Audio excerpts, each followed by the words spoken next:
So this vlog is gonna be a little different from the usual stuff because it's not about something more deeply personal or something I'm super ultra passionate about anymore. But I want to talk about Animal Crossing a bit. So, as some of you may know, the 3.0 update is out, and I can't believe I'm saying that there is a 3.0 update in the first place. But yeah, it's out, and will I play it? Yes, I do want to play it for sure. Because I am someone who's been very into Animal Crossing ever since New Horizons came out, and I've played New Leaf and Wild World, and you know, I can say I'm a fan. Um, but the problem is, I feel like this update is already too little, too late. If that makes sense, because there's a 5-year gap between updates, and I'm pretty sure they've only made 3.0 so that they can release the update, the Switch 2 version, justify selling that, and also justify the holdouts that are they still haven't bought the DLC to get it, unless you're on NSO, in which case you just get it full on, whatever. Um, the point is, that's practically the purpose of it. There's a few quality of life improvements, such as bulk crafting and some improvements to terraforming, from what I know.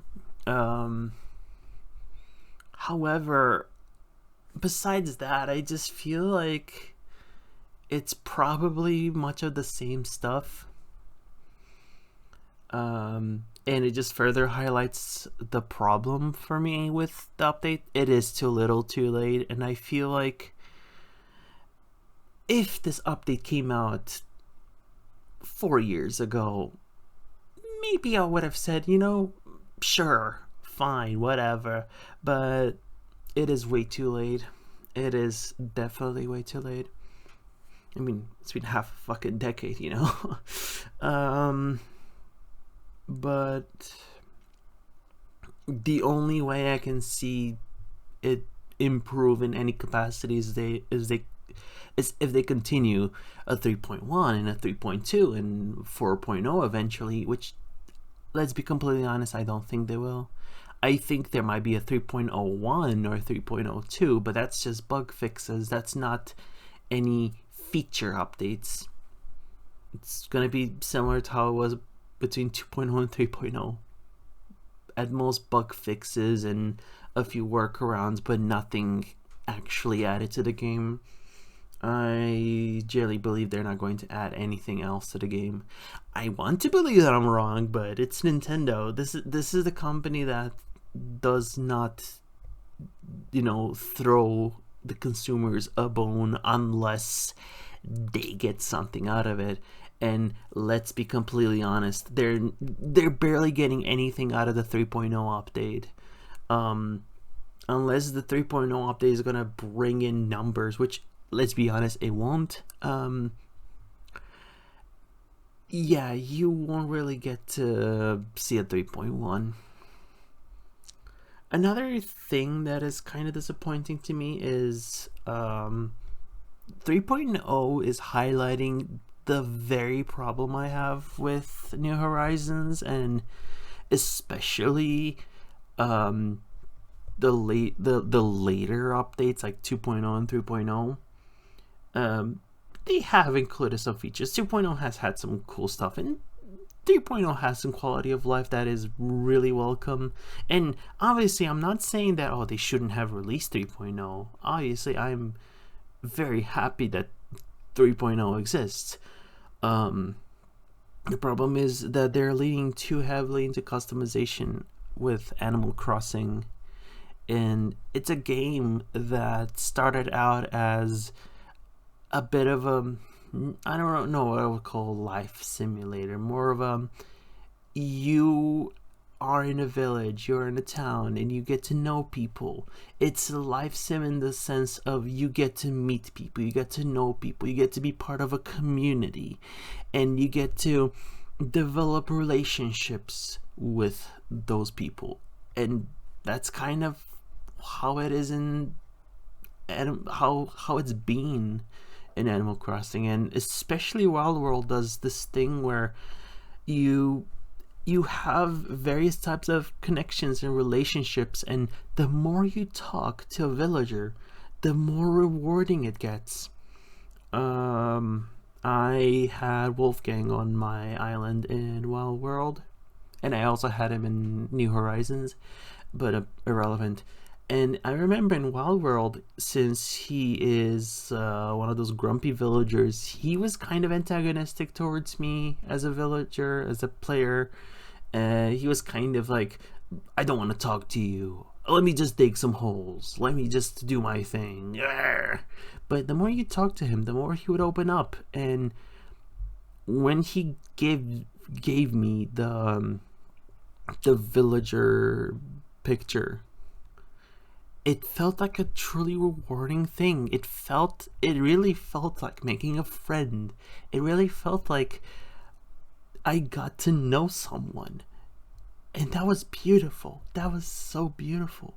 Meanwhile, you look at the dialogue in New Horizons and it's so bad. Not only that not only all of that depth is gone, but if you play constantly for more than an hour at most a day, or even an hour isn't enough for that, you will eventually end up reading the same dialogue. And I think that's exactly what made me quit New Horizons. I was super dedicated when it came out. I was talking about it all the time.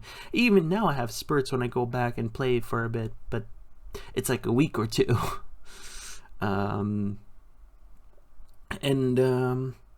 That's the problem. They've been leaning so heavily into customization that it really feels like you're going in, you customize your island, you do this or that, and once you're done, or once you've hit like a dead point, you don't really feel like playing anymore. You're just like, okay, I've had my kick. See you next year.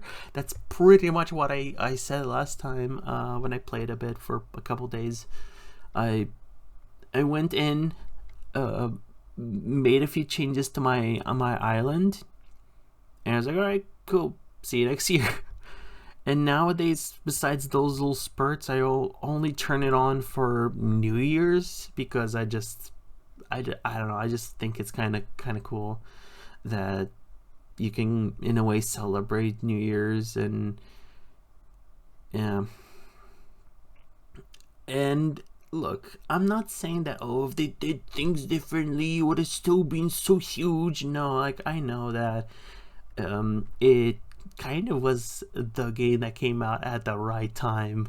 Everyone was isolated. You couldn't really talk to people. You couldn't really have a sense of community IRL. So you had this little island. You could talk to little creatures, and you could also hang out with people online. Even though the online is horrible, because not only do you have not much to do besides giving your friend a tour, but there's so many loading screens.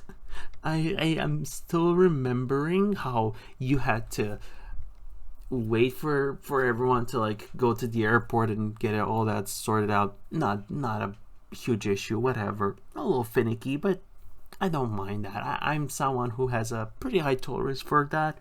I have a high jank tolerance personally. But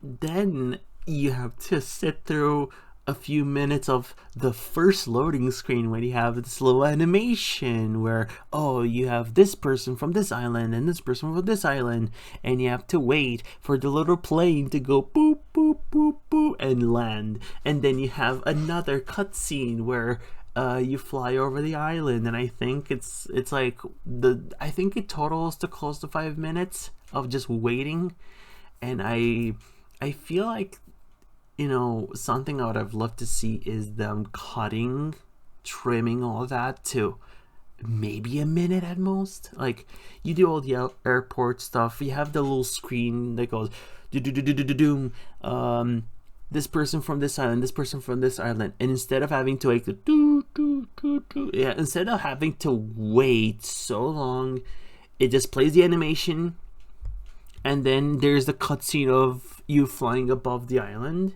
which should be skippable. You could just should be able to completely skip it, and you just then just hang out. It should just be at most 1 minute dealio, including the cutscene. I'm like, not even excluding the cutscene. It should be very short, because it's kind of unacceptable in a game that says, "Oh, we are very much for the online experience." Then make a good online experience. Anyway, going back to my previous point about Wild World, something I would love as a 4.0 or what 3.0 should have been, in my opinion, is something focusing on making the game more replayable, something that makes you more willing to stick around and keep playing and keep getting yourself involved. And how can you do that? I have a few ideas. First, you do a huge overhaul to the writing. You add a lot more depth. I know it's already too late. You have so many villagers. You cannot do something on the level of Wild World, where each individual villager has their own special writing and lore and story. But I'm talking about bring them to at least New Leaf level, where there is more variety, there's more complexity and stuff. That, two, once you're done with the main story, instead of the hotel, what I would have preferred myself is an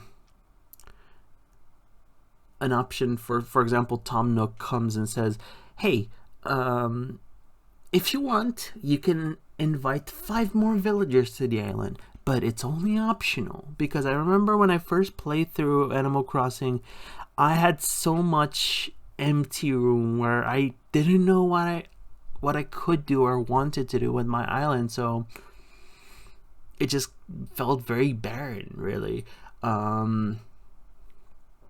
And in my opinion, all of that could have been really redirected towards me having more villagers I could invite and have more characters. And sure, that would have made it a little clogged or whatever, but just have a warning, say, "Hey, make sure you know what you're doing," and make it only a post-game thing. Only once you're done with Tom with the all the processes from like Tom Nook or whatever, and you get KK Slider, only then. And another thing, add more holidays.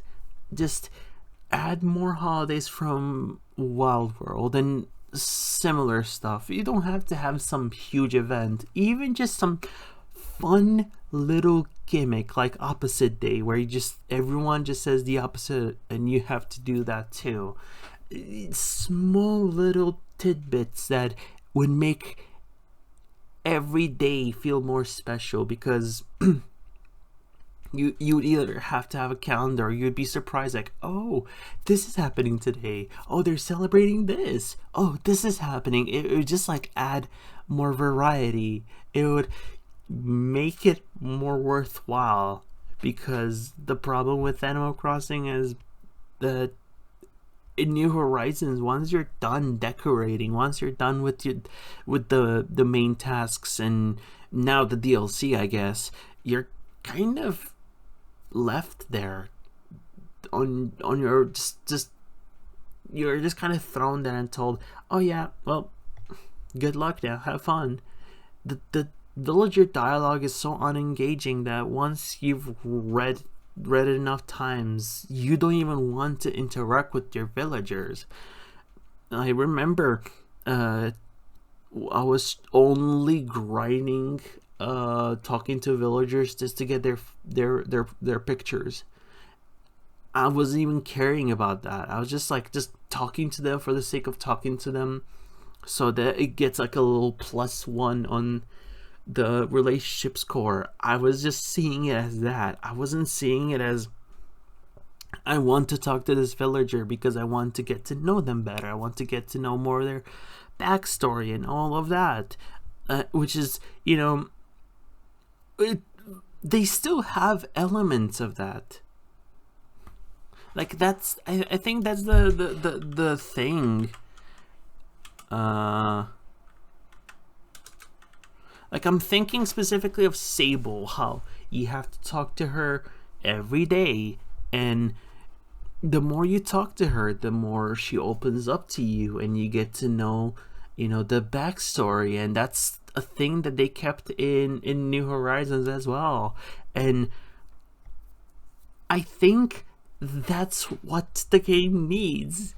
It needs this kind of friction.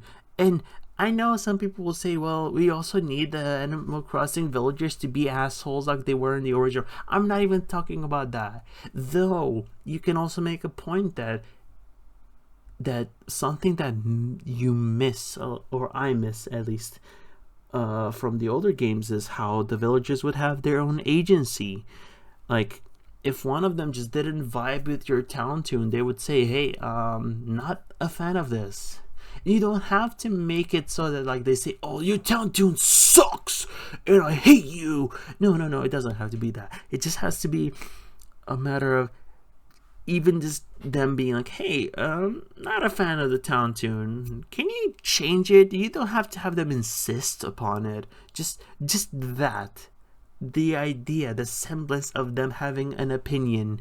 Because the way it is right now, you can do anything. You can move their house around. You can change the town tune. You can change every single thing, and they'll all be like, oh my god, I love it. I really needed to be moved to the beach. Yeah, I really wanted to be isolated from the other villagers. Thank you. You get my point. It just feels very uninspired and boring, and it kind of eliminates the whole point of the game about building a community, having a connection. Because now more than ever, you even see people who are like throwing out ugly villagers, and they're going, oh, we want this villager and that villager, not that villager. And I'm sure that was always a thing. People would always have preferences, but I feel it's worse than ever, and the writing makes it worse too, because it makes it hard for you to actually get attached to those villagers and get to be like, oh, so I don't really vibe with how Bear looks because he's not cute, but I think he's kind of cool. He does have all this depth, and I'm like, oh, it's gonna make it more interesting. It adds something. I would honestly not even be against the idea of the next Animal Crossing just severely reducing the number of villagers back to like the number that was in Wild World, if it has the writing on the same quality.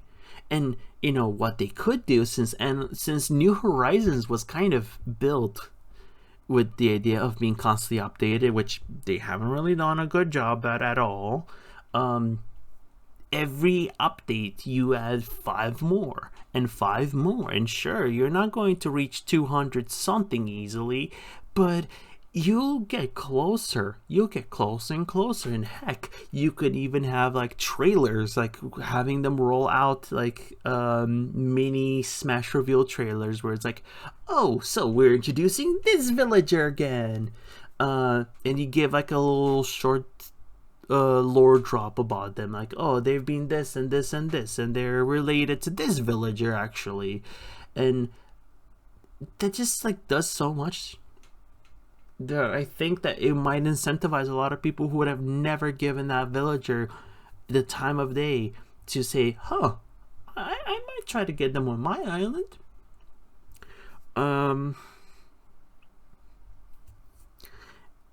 And yeah, the more I sit and think about it, the more I start agreeing with something that I used to disagree with. Animal Crossing New Horizons does feel like an incomplete game. Why? Because it was a game that was built with the idea that they're going to keep supporting it for years to come. They supported it proper for about 9 months, then released one small update, and then 2.0 a year later. And then 3.0 now. This is not how you support a game, and I'm not expecting them to go full live service every month. There's something new, but they kind of killed the momentum. And again, as I said earlier on, I don't think that New Horizons would have been as big as it was during the pandemic, even if they did everything right. But I feel there would have been more of a constant community, more returning players, more people who would be interested in sticking around and playing for years to come. For example, there's this one person on YouTube that has been playing each game since around the time of release, and you see a lot more people doing that with the original Animal Crossing or Wild World or even New Leaf. But you don't really see that many people going back every day or every week or even every month with New Horizons. And that is truly unfortunate. Because I genuinely believe that if they did things right, I would have probably been one of those people who would return and play and actually be a loyal player, I guess. Anyway, I probably ran into a lot of circles, but yeah, these are my thoughts. TLDR, too little, too late. I'm gonna play it, but it's definitely not what I want from the game or from the series looking forward. Anyway, see you all.